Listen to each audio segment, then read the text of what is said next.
What if the sweetness that fed your childhood could also save a life? If you knew one small seed of light could pull a loved one back from the edge, would you have the courage to ask the old spirits for help? Watch closely, listen closely, and tell me in the comments if you would wear the Mutya and Langka. On the banks of the Boca River in Bulacan stood a jackfruit tree older than the barangay chapel.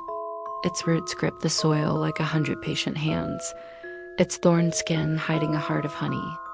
People said a soldier once hid beneath it during the war and survived because the tree bent its branches to shelter him from gunfire. People said a bride once tied a ribbon on it and returned the next year with a plump baby boy.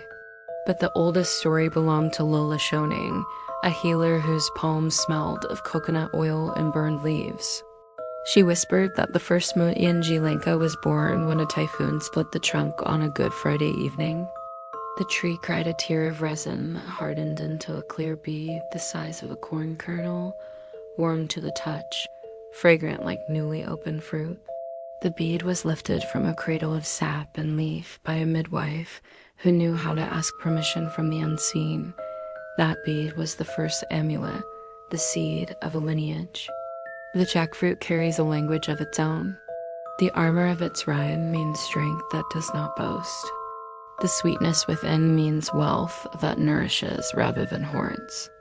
Its sticky sap means bonds that hold families together when debts and rumors try to pull them apart. The seeds, shiny and round, are prayers you can hold. This is why the Mutya and Langka is not a trinket. It is a promise that abundance can arrive even in a season of bitterness, that protection can wear the face of kindness, that a door can unlock if you remember to knock softly and to share what you find inside. Power moves in quiet currents. Those who carry the Mutya speak of illnesses breaking like soft rain, of angry customers suddenly speaking gently, of lost tricycle keys appearing on the windowsill, of a roof staying on when the wind shouted. It is said to steady the pulse of a child burning with fever, to sweeten the fortune of a small eatery, to shield travelers from envy that looks like a compliment. It cannot make a millionaire out of a miser. It gives only the hands that give to others. It works best when the wearer remembers to feed two mouths for every one wish granted. To wake the Mutya, there is a ritual Lola Shoning taught only at dawn after a full moon. The bead is washed in spring water in a whisper of coconut milk, placed on a banana leaf beside 2 slices of ripe jackfruit, a roll of suman, and a cup of salabat. The wearer breathes the name of the person in need into the hollow of their palms and warms the bead with their breath. The leaf is turned 3 times from east to west to follow the sun's journey. The offerings are shared with neighbors before breakfast because the first taste must belong to the community, not the amulet. Words open doors that hands cannot. The oraciones are simple, stitched from prayer and proverb, maimed but never shouted. Esek Ingolin and J. Makeable, Ipagalu Bintamas na hindi kumakalam, ang lakas na hindi nananakit, ang law na hindi nakasasala. Mutya Nanka gabayan mowing aking tahanan, Itali mowing bisa aming pakakesa, at baspasa mowing munting hanabai. These words are not a spell to bend others. They are a promise to bend yourself toward goodness. The Mutya is usually worn close to the skin, threaded through a thin red cord and tucked beneath a camisa or carried in a small pandan pouch in the pocket. Some tie it around the waist to guard the belly where fear can tremble. Others keep it in a locket beside a faded photo of their Lola. It must never touch the ground, and if it falls, it is kissed and thanked before being lifted, because even mistakes should be met with humility. Once a year, on the first harvest of the jackfruit, the wearer returns to the tree with suman and slices the fruit to share with children waiting by the roadside. You do not feed a miracle without feeding a mouth. There are rules that taste like kindness. Do not lie while wearing the Mutya. Do not ask it to hide the truth from people you love. Do not use it to grow what you cannot share. If you accept a blessing, accept a chore. If you gain a profit, rescue a neighbor from a small debt. If your wish is granted, plant a seed. The Mutya guards what you love, but you must guard your own intentions. Inheritance follows the river of blood and the river of gratitude. When Alola's hands grow soft and slow, she calls the eldest child who knows how to give away the last piece of cake. The Mutya passes with a story, a recipe for suman, and a folded handkerchief with the oraciones written in patient script. When no child is ready, the Mutya is returned to the tree in a hollow of bark until the right hands arrive. If a stranger receives it, they must plant a jackfruit seed and water it for a year, because no one should carry sweetness without a promise to grow more. Travel the islands and you will hear its many names. In Pampanga, the Mutya is tucked into a fisherman's cap to call calm tides.